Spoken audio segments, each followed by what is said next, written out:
Hello नमस्कार दोस्तों एवं साथियों, आप सभी का हमारे पीटीए परिवार में स्वागत है। बहुत बहुत अभिनंदन है आप सभी लोगों का। तो हम लोग आज करने वाले हैं जो आप सभी लोगों का डिमांड था कि टीचर का एग्ज़ाम है, बहुत कम टाइम है, तो मतलब मैराथन चला दिया जाए। तो आइए हम लोग शुरुआत करते हैं प्रश्नों का, और बहुत तेज़ी से हम लोग रिवाइज करेंगे क्योंकि रिवाइज ही आपका स्कोर बढ़ाता है। तो रिवाइज पे हम लोग करने वाले हैं, ठीक है। तो आप लोग भी बनाते चलेंगे, और टोटल यानी कि बिहार के बीपीएससी में जितना भी सवाल पूछे गए हैं, यानी कि कह सकते हैं कि 1992 से लेकर के 2023 तक जितने भी सवाल पूछे गए हैं, सारा का सारा हम आज की क्लास में देखेंगे, ठीक है।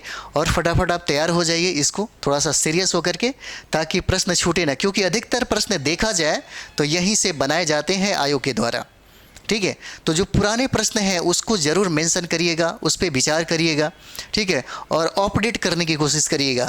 हमसे होगा, हम करा देंगे, ठीक है। तो चलिए स्टार्ट करते हैं हम लोग।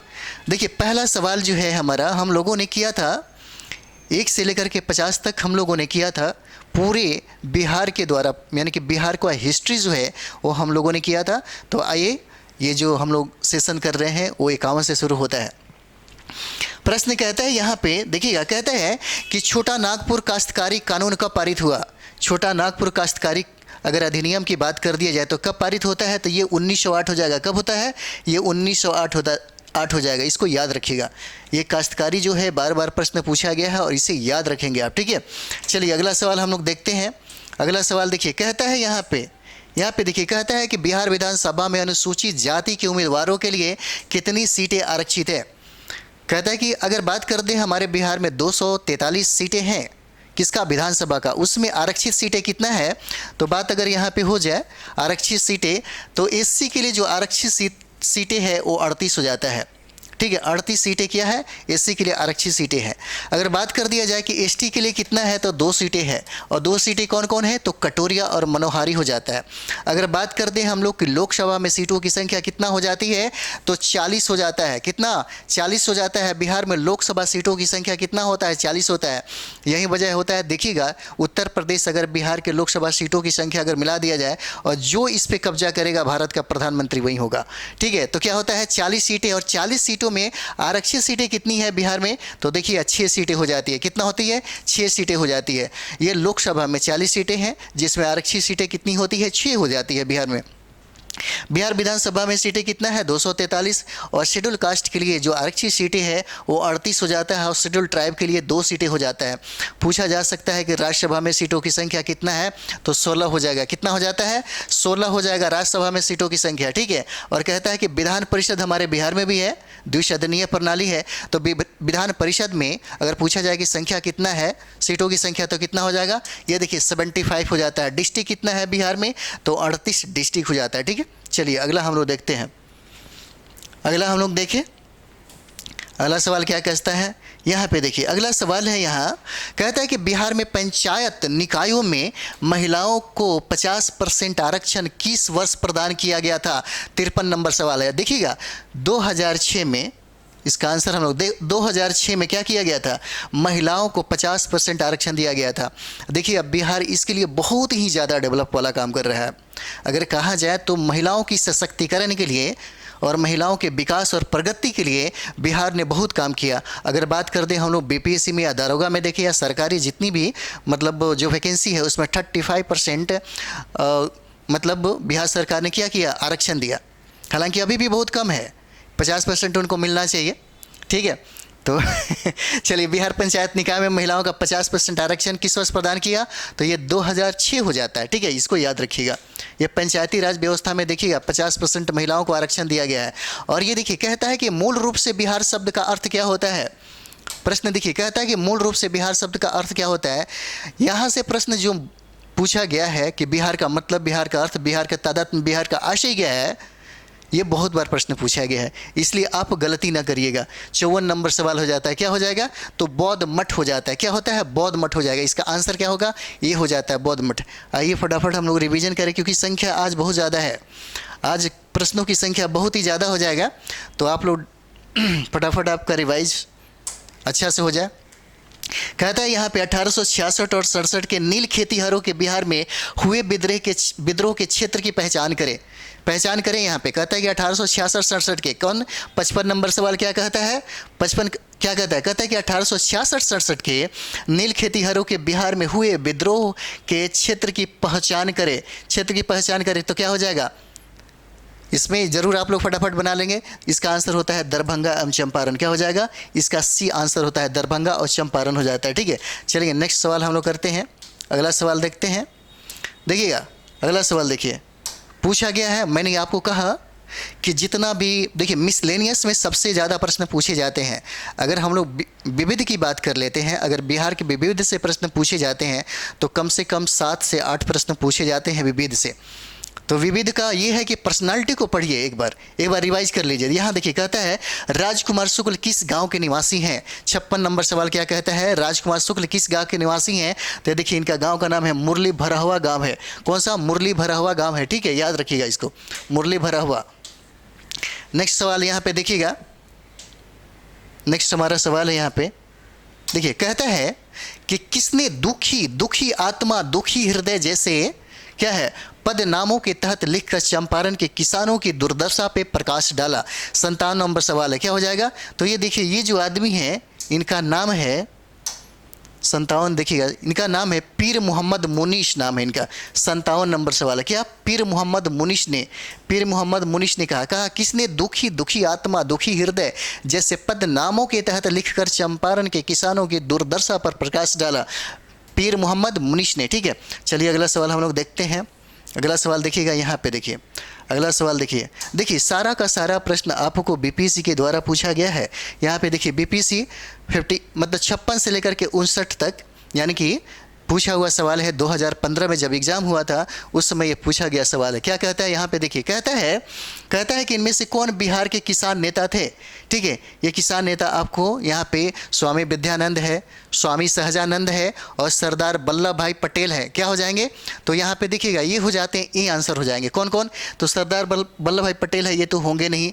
ठीक है, ये नहीं हो पाएंगे तो कौन हो जाएंगे, तो देखिए 1 और 2 हो जाते हैं। आंसर क्या हो जाएगा, ए हो जाएगा। कौन, तो स्वामी विद्यानंद हो जाते हैं, स्वामी सहजानंद सरस्वती हो जाते हैं। ठीक है, अगला देखिएगा 59 होता है। 59 में देखिए प्रश्न क्या है, कहता है कि चंपारण में गांधी जी को आमंत्रण किसने दिया था चंपारण में। 59 का क्या हुआ, तो सब कोई जानते हैं राजकुमार शुक्ल थे और राजकुमार शुक्ल ने इनको आमंत्रित किया था। कहाँ पे, तो देखिए 1916 में लखनऊ का अधिवेशन में किया था। कांग्रेस का अधिवेशन हो रहा था, लखनऊ अधिवेशन में उन्होंने आमंत्रित किया था। ठीक है, चलिए अगला सवाल हम लोग देखते हैं। 1830 के प्रश्न देखिए, फटाफट आप लोग करते रहिए ताकि आपका भी रिवाइज हो जाए। टाइम नहीं है, कहीं भी टाइम बर्बाद मत करिए, सिर्फ एग्जाम पे फोकस करिए।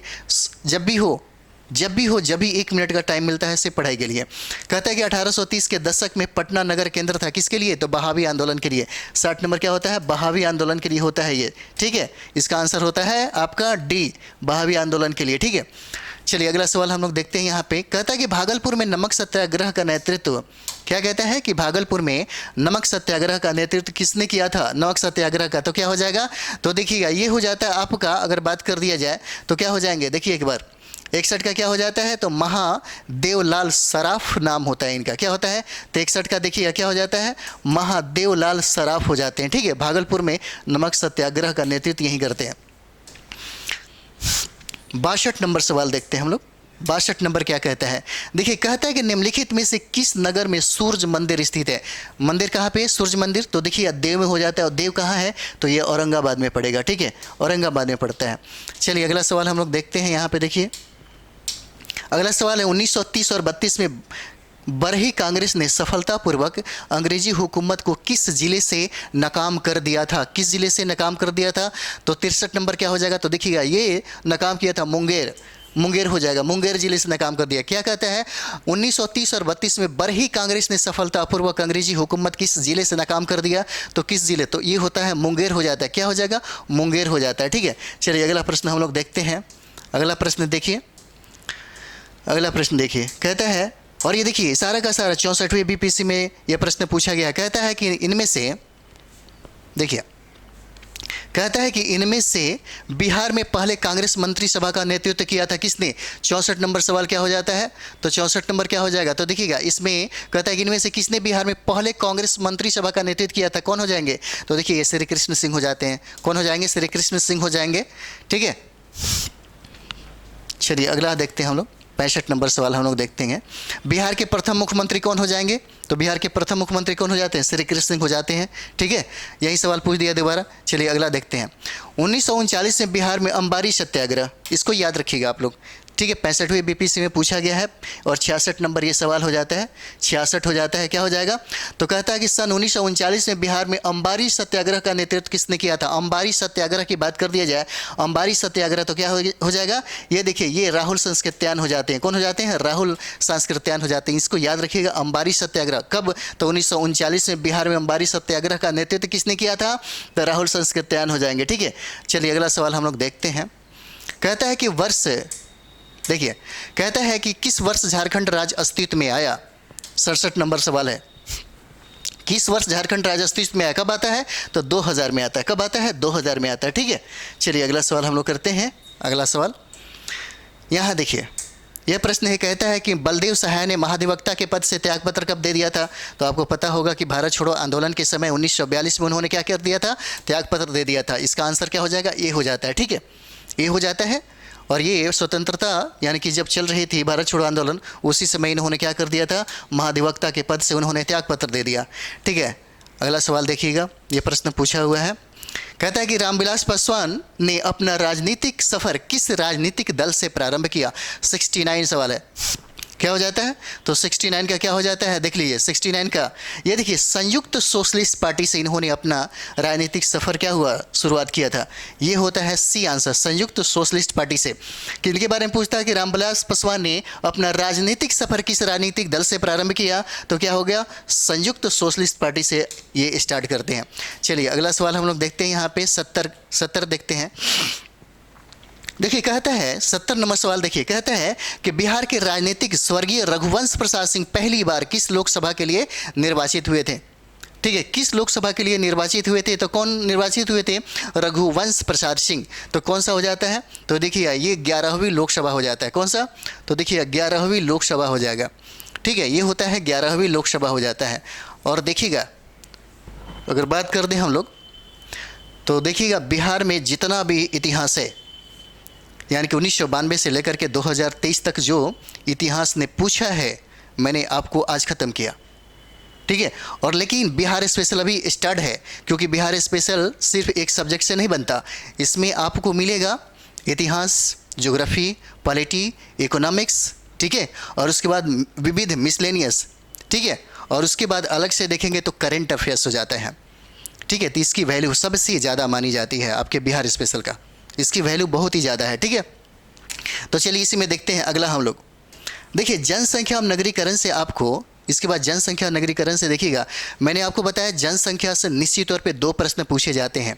जनसंख्या और नगरीकरण जो है, शहरीकरण जो है, इससे पक्का प्रश्न आता ही आता है। उसके एक बाद देख लीजिए, मैंने खुद वीडियो बनाया है, बहुत बेहतर है। ठीक है, तो चलिए जनसंख्या और नगरीकरण हम लोग करते हैं। कहता है कि निम्नलिखित में से कौन भूमि, यहाँ देखिएगा, निम्नलिखित में से कौन भूमि रिकॉर्ड अधिकारी है, तो 65वें बीपीसी में ऑलरेडी पूछा हुआ है। क्या है, 65वें बीपीसी में ऑलरेडी पूछा हुआ है। कहता है कि निम्नलिखित में से कौन भूमि रिकॉर्ड अधिकारी है, तो क्या हो जाएगा, ये पटवारी हो जाता है। ये आंसर हो जाएगा, कौन सा, तो पटवारी हो जाता है। ठीक है, पटवारी आंसर होता है। चलिए अगला हम लोग करते हैं। अगला प्रश्न देखिए, कहता है कि भारत की कुल जनसंख्या में बिहार की जनसंख्या का क्या प्रतिशत है। 2 का क्या हो जाता है, तो 2 का क्या हो जाएगा, डी हो जाता है इसका आंसर। ठीक है, अरे यार, इसका आंसर आपको डी हो जाएगा। 8 कितना हो जाता है, 4%। भारत की कुल जनसंख्या में बिहार की जनसंख्या का क्या प्रतिशत है, 8.4% हो जाता है। ठीक है, चलिए तीसरा नंबर हम लोग सवाल देखते हैं। तीसरा देखिएगा, कहता है कि भारत के राज्यों में से निम्नतर साक्षरता दर की दृष्टि से बिहार का स्थान कौन सा है, कौन सा हो जाता है, तो देखिएगा कहता है कि भारत के राज्यों में से निम्नतर साक्षरता दर, ठीक है, कि दृष्टि से बिहार का स्थान कौन सा हो जाएगा, तो ये प्रथम स्थान हो जाएगा, यानी कि सबसे पिछड़ा हुआ राज्य है एजुकेशन के क्षेत्र में। ठीक है, तो चलिए अगला हम लोग प्रश्न करते हैं। अगला प्रश्न क्या कहता है, देखिए बिहार में साक्षरता का स्तर क्या है लगभग, ये देखिए अगर हम इसको बना रहे हैं तो इसका ये नहीं, क्योंकि ये जब झारखंड नहीं बटा था। तो ऐसे भी सवाल आपको आएंगे। जैसे में बिहार में साक्षरता का स्तर लगभग कितना है, तो अगर 2011 का बात कर दिया जाए, 2011 की अगर बात कर दिया तो कितना हो जाता है, ये देखिए 2011 की अगर बात कर दिया तो कितना हो जाता है, तो देखिएगा 61.8% हो जाता है हम लोग का क्या, साक्षरता। अरे ठीक है, कितना हो जाता है, 61.8% हो जाएगा। ये साक्षरता रेशियो है। अगर बात कर दें कि बिहार में सबसे ज़्यादा साक्षरता कहाँ, तो रोहतास में, सबसे कम कहाँ, तो पूर्णिया में। ठीक है, तो ये 61.8% हो जाता है। अपडेट करते चलते हैं। चलिए अगला सवाल देखिए, कहता है कि बिहार में साक्षरता का प्रतिशत कितना है, तो कितना हो जाएगा, वही हो जाता है 61.8% हो जाएगा। कितना हो जाएगा, 61.8% हो जाता है, 61.8% हो जाएगा। ठीक है, चलिए अगला सवाल हम लोग देखते हैं। कहता है कि बिहार की 1981 और 91 के दशक में जनसंख्या वृद्धि दर कितना हुआ है। तो अगर बात कर दिया जाए, ये 6ठा नंबर सवाल है, अगर बात कर दिया जाए अभी, तो देखिए उस समय की अगर बात कर दिया जाए तो इसका आंसर होता है सी। अगर आप इसको बनाएंगे और बिहार में जितना भी पूछा हुआ सवाल अगर उसके हिसाब से बनाएंगे तो इसका आंसर क्या होता है, सी होता है। लेकिन अगर वर्तमान की बात कर दिया जाए, अभी 6ठा नंबर सवाल क्या कहता है, अगर वर्तमान की बात कर दिया जाए तो कहता है कि दशकीय वृद्धि दर कितना हो जाता है, दशकीय वृद्धि दर, तो कितना हो जाएगा, 25 दशमलव क्या हो जाएगा, 4% हो जाता है। यानी कि 25.4% हो जाता है दशकीय वृद्धि दर। ठीक है, अभी वर्तमान 2011 की मैं बात कर रहा हूँ। चलिए अगला देखते हैं। कहता है कि नया बिहार राज्य में कुल जनसंख्या कितना है। अगर बात कर दिया यहाँ पे, तो देखिए नया बिहार राज्य में कुल जनसंख्या कितना हो जाता है, तो यहाँ पे देखिएगा, अगर देखा जाए यहाँ पे तो आपको आंसर नहीं मिलेगा। लेकिन अगर वर्तमान में बात कर दिया जाए तो वर्तमान में कितना हो जाता है, तो देखिएगा 10,40,00,000। ठीक है, 10,40,00,000। ठीक है, और 99,452 जो है ये जनसंख्या हमारे किसका होता है, बिहार का। 2011 जनगणना के अनुसार कहता है 10,40,99,452 जनसंख्या, यानी कि इतना लोग यहाँ पे बिहार में निवास करते हैं। ठीक है, ये आपको 2011 का आंकड़ा बताता है। चलिए अगला सवाल हम लोग देख लेते हैं। कहता है कि 1991 की जनगणना के अनुसार बिहार में शहरी जनसंख्या का अनुपात कितना होता है। शहरी जनसंख्या का अनुपात कितना हो जाएगा, तो उस समय की अगर बात करेंगे, ये उस समय की बात है। देखिए 1991 में, और झारखंड और बिहार बटा कब, 2000 में। तो उस समय का सवाल है, तो अपडेट कर लीजिए। तो अगर उस समय की अगर प्रश्न देखा जाए तो 8 नंबर सवाल क्या हो जाएगा, तो देखिएगा उस समय 13.14% हो जाता है। लेकिन अगर हम लोग 2011 की बात कर दें, अगर 2011 की हम लोग बात कर दें तो कितना हो जाएगा, अगर हम लोग देखेंगे बिहार में शहरीकरण कितना हो जाता है, तो देखिएगा 11.3% हो जाएगा। 11.3% लोग क्या करते हैं, इसको अच्छे से देख लीजिए, मैं आपको बताता हूँ। यहाँ से प्रश्न पूछे जा सकते हैं। अगर पूछा जा सकता है कि बिहार में शहरीकरण कितना है, तो 2011 के अनुसार तो 11.3% हो जाता है। लेकिन अगर बात कर दिया हम लोग 19, 20 या 30 की अगर बात कर दे, तो देखिए 4% की बढ़ोतरी हुई है। शहरीकरण का 4% का क्या हुआ, बढ़ोतरी हुआ। तो अगर इसमें हम लोग 4 जोड़ देंगे तो कितना होगा, 11, 12, 13, 14, 15। ठीक है, 11 और 4 क्या होता है, 15.3% हो जाता है। इस तरीके से आप 100 में से अगर घटा लेते हैं तो आपका क्या होता है, ग्रामीण, यानी कि ग्रामीण में निवास करने वाले लोग हो जाते हैं। अगर यहाँ पे देखेंगे हम लोग 11.3% अगर रहता है 2011 के अनुसार, तो 88.7% लोग कहाँ पे निवास करते हैं, तो गाँव में निवास करते हैं। ठीक है, चलिए अगला हम लोग करते हैं। नेक्स्ट हमारा सवाल है, बिहार में ग्रामीण शहरी जनसंख्या का अनुपात क्या है। तो इसमें चलिए अगला देखते हैं। इसको ज़्यादा ये मत करिए, हम आपको कराते हैं। बिहार में शहरी आबादी कुल आबादी का कितना प्रतिशत है, यहाँ पे देख लीजिए। देखिए 10 नंबर सवाल क्या कहता है, कितना हो जाएगा, फिर वही सवाल है, बिहार में शहरी आबादी कुल आबादी का कितना प्रतिशत हो जाता है।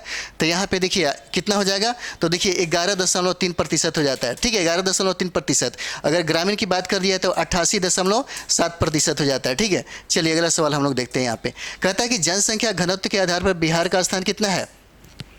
जनसंख्या घनत्व के आधार पर बिहार का स्थान कितना हो जाता है, तो देखिएगा ये भारत में प्रथम स्थान होता है बिहार का। कितना, तो प्रथम स्थान हो जाता है भारत में बिहार का स्थान प्रथम हो जाता है। और यहाँ पे बात कर दिया तो जनसंख्या घनत्व कितना है, 1106 हो जाता है। ठीक है, 1106 हो जाता है। चलिए अगला सवाल हम लोग देखते हैं। अगला सवाल देखिए, कहता है यहाँ पे भारत में जनसंख्या घनत्व की दृष्टि से बिहार का क्रम कितना हो जाता है। जनसंख्या घनत्व की दृष्टि से बिहार का स्थान कितना होता है? तो 12 नंबर सवाल देखिएगा। देखिए अगर बात कर दी जाए उस समय की बात है जब झारखंड था, तो ये तीसरा हो जाएगा, लेकिन अगर वर्तमान में अगर पूछा जाए तो क्या हो जाता है? पहला हो जाएगा। ठीक है, वर्तमान की बात कर दिया जाए तो ये पहला हो जाता है। चलिए अगला देखिए, यही से प्रश्न बना देता है, इधर से उधर कर देगा, आपका प्रश्न बिल्कुल मतलब ऐसे ही हो जाता है। ठीक है, ये सवाल देखिए 13 नंबर सवाल है, यही पूछा गया है, सीधे अपडेट कर दिया है। कहता है कि 2011 की जनगणना के अनुसार बिहार के किस जिले में सर्वोच्च घनी आबादी है, यानी कि सबसे ज़्यादा जनसंख्या घनत्व कहाँ पे है? तो 13 नंबर सवाल क्या करता है? तो देखिए ये हो जाता है आपका शिवहर में। क्या होता है? इसका आंसर हो जाएगा शिवहर हो जाएगा, शिवहर हो जाएगा। ठीक है, आंसर अगर बात कर दे तो कितना है यहाँ पे मतलब जनघनत्व कितना है? तो देखिएगा 1880 हो जाता है, सबसे ज़्यादा है, सबसे ज़्यादा है कहाँ पे? तो शिवहर में है। तो कितना है? 1880 जनघनत्व है यहाँ पे। अगर बात करिए तो बिहार का जनघनत्व कितना है? तो 1106 होता है, 1106 हो जाएगा, लेकिन शिवहर का जनघनत्व देखिए 1880 हो जाता है। ठीक है, सर्वाधिक जनघनत्व कहाँ पे है? तो देखिए कौन सा हो जाता है? ये शिवहर हो जाता है। ठीक है, चलिए अगला सवाल हम लोग देखते हैं। और ये देखिए 65वीं बीपीएससी में पूछा गया सवाल है, ये बार बार प्रश्न आपको मिलेगा। अगला सवाल हम लोग देखते हैं। यहाँ पे कहता है कि भारत में बिहार की जनसंख्या कितना है?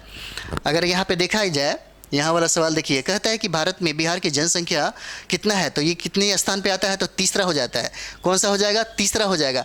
पहला की अगर बात कर दिया तो उत्तर प्रदेश हो जाएगा, दूसरा राज्य की बात कर दिया तो महाराष्ट्र हो जाएगा, और तीसरा राज्य की बात कर दिया जाए तो कौन सा हो जाएगा? बिहार हो जाता है। चलिए अगला सवाल हम लोग देखते हैं। यहाँ पे अगला सवाल देखिए, कहता है कि 1991 की जनगणना के अनुसार जनसंख्या के आधार पर भारत में कौन सा राज्य दूसरे नंबर पे बड़ा माना जाता है? तो 15 नंबर सवाल क्या होता है? तो ये हो जाता है आपका महाराष्ट्र माना जाएगा। क्या माना जाएगा? तो ये महाराष्ट्र हो जाएगा, क्योंकि भाई दूसरा जनसंख्या में कौन हो जाता है? महाराष्ट्र होता है। पहला की बात उत्तर प्रदेश, दूसरा महाराष्ट्र और तीसरा बिहार हो जाता है। यही सवाल पूछा गया है। चलिए अगला सवाल हम लोग देखते हैं। यहाँ पे यह देखिए 64वीं बीपीएससी में प्रश्न पूछा गया है। कहता है कि भारतीय जनगणना 2011 के अनुसार बिहार राज्य में लिंगानुपात कितना है? तो लिंगानुपात की अगर बात कर दिए तो कितना हो जाता है बिहार में? तो देखिए 918 हो जाता है। कितना? 918। पूछा जाएगा कि सबसे ज़्यादा लिंगानुपात कहाँ पे है? तो गोपालगंज में हो जाता है। कहाँ पे हो जाएगा? तो देखिएगा गोपालगंज हो जाता है। गोपालगंज के बाद स्थान आता है सिवान का, और उसके बाद स्थान आता है सारण का। ठीक है, ये हो जाता है आपका सारण का। ठीक है, सर्वाधिक मतलब गोपालगंज में आपको लिंगानुपात मिलेगा, यानी कि कहने का मतलब है लड़कियों की संख्या लड़कों से कहीं ज़्यादा हो। कहाँ पे? गोपालगंज में। और कितना है? तो 918 है। सबसे ज़्यादा क्या है? 918 है। अगर भारत की बात कर दिया जाए तो क्या हो जाएगा? केरल हो जाएगा। और सबसे कम की बात कर दिया जाए तो हरियाणा हो जाता है। चलिए अगला हम लोग सवाल देखते हैं। यहाँ पे 17 नंबर सवाल देखिए, भारतीय जनगणना 2011 के अनुसार, ठीक है, वही प्रश्न पूछ दिया, कितना? 918 हो जाता है। चलिए अगला सवाल देखिएगा, 2011 जनगणना के अनुसार बिहार में किस जिले में सर्वोच्च लिंग अनुपात दर्ज किया गया है? तो देखिए सवाल वही है, आपको अलग तरीके से पूछ दिया। ठीक है, वो 64वां में पूछा, ये 65वां में पूछ दिया। क्या आप कहता है? तो इसका भी आंसर आपको कहाँ हो जाएगा? गोपालगंज हो जाएगा। ठीक है, सर्वाधिक क्या होता है? गोपालगंज हो जाता है। कितना लिंग अनुपात है? तो 918 हो जाता है। कितना? तो 918 हो जाता है। ठीक है, चलिए अगला हम लोग करते हैं। नेक्स्ट है हमारा, देखिए सवाल वही है, आपको चेंज तो दिख नहीं रहा होगा, बस वही सवाल है। एक बार जनसंख्या कर लीजिए, जनगणना कर लीजिए, देखिए सारा का सारा सवाल बन जाएगा आपसे। ठीक है, वही प्रश्न है। देखिए 67 में पूछ दिया, 64, 65, 66, 67 लगातार एक जनगणना से पूछा जाएगा 2011 का। 2011 की जनगणना के अनुसार बिहार के किस जिले में पुरुषों से ज़्यादा महिलाएं हैं? पुरुषों से ज़्यादा महिलाएं मतलब क्या? गोपालगंज हो जाएगा इसका आंसर। क्या होता है? गोपालगंज इसका हो जाएगा। क्या होता है? तो देखिए गोपालगंज इसका आंसर हो जाता है। 19 नंबर का क्या हो जाएगा? गोपालगंज हो जाता है। ठीक है, चलिए अगला हम लोग सवाल कर देखते हैं। अगला सवाल क्या है?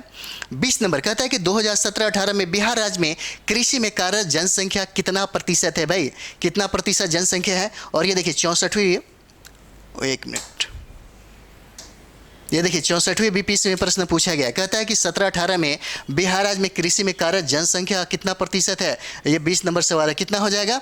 तो देखिए इसका आंसर होता है ई हो जाएगा। क्या हो जाएगा? ई हो जाता है, ई। अगर अभी वर्तमान की बात कर दी जाए तो लगभग 86% जनता, 86% जो लोग हैं वो कृषि पे निर्भर हैं। ठीक है, 86%, इसलिए यहाँ पे ये ऑप्शन नहीं मिला है। ओके, चलिए अभी की बात कर दें, और 17-18 की अगर बात कर दी जाए तो उस समय 74% था। अब मैं वर्तमान की बात कर रहा था। ठीक है, उस समय की बात है 74%, इसीलिए यहाँ पे कोई नहीं, उपरोक्त में से एक से अधिक यही लगाया है ऑप्शन।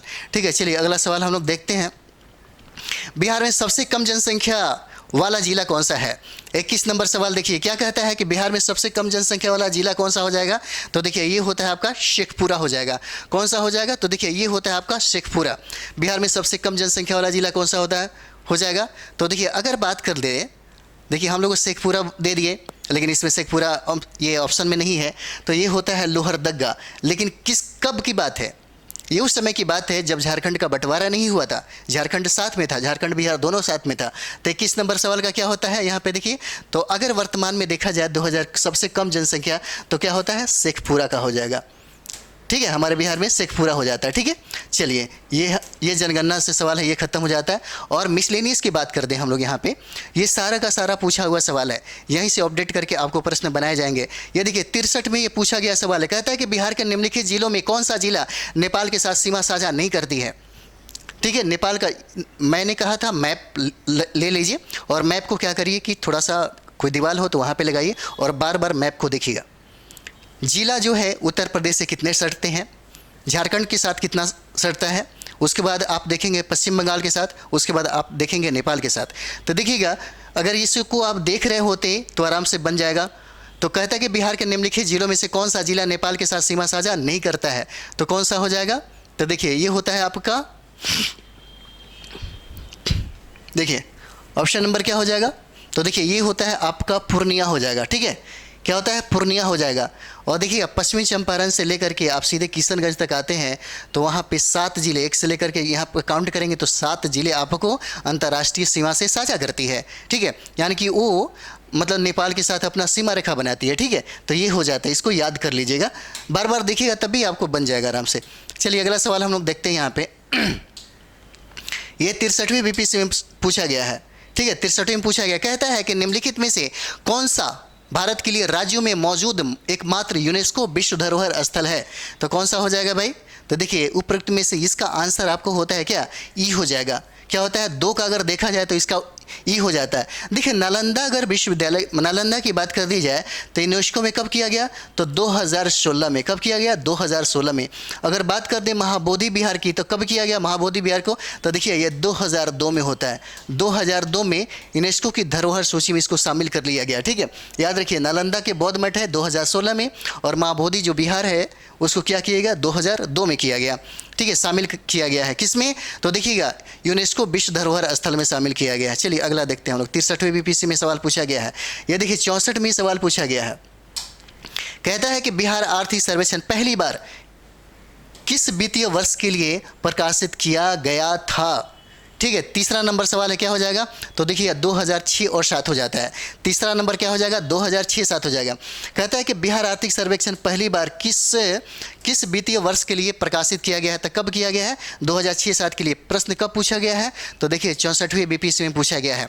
ठीक है, देखिए अगर आर्थिक सर्वेक्षण पढ़ रहे हैं, बजट पढ़ रहे हैं, आर्थिक सर्वेक्षण बजट, तो देखिए बेहतर तरीके से करिए ताकि सबसे ज़्यादा सवाल आपको वहीं से टकराने वाले हैं। ठीक है, और जनगणना जरूर कर लीजिएगा, अपवाह तंत्र जरूर कर लीजिएगा, और इतिहास जो है बिहार का इतिहास और ज्योग्राफी समझिए कितना हो गया, आपकी तैयारी एकदम बेस्ट हो जाएगी। अगला सवाल देखिएगा, कहता है ये 63 में पूछा गया सवाल है आपके पास। 63 में पूछा गया सवाल है, 63 में पूछा गया चौथा नंबर सवाल है।